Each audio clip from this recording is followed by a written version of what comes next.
Ciao a tutti, sono Corinne e oggi preparerò per voi il ciambellone salato con albumi, una ricetta svuota frigo.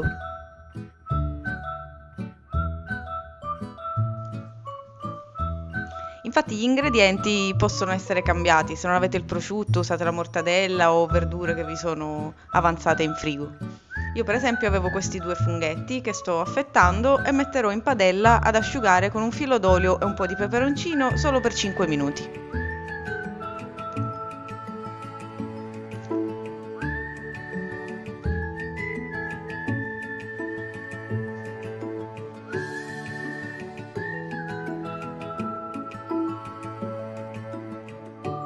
Nel frattempo che i funghetti vanno, montiamo gli albumi, che non saranno montati a neve come le ricette normali, perché verrà aggiunta l'acqua e l'olio, quindi rimarranno un po' più morbidose.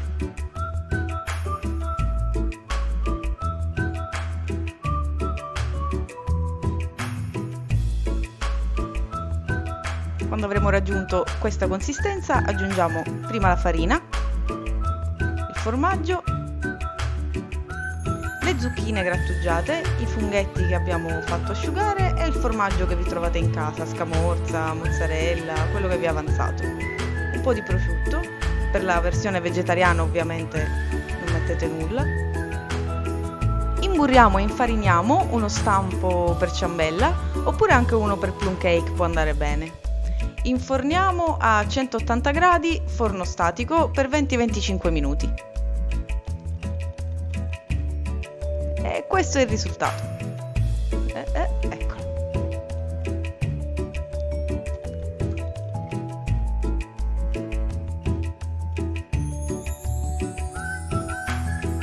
Vi ricordo che per supportarmi basta iscrivervi al mio canale, lasciare un like e seguirmi anche sugli altri social, Instagram e Facebook. Ciao!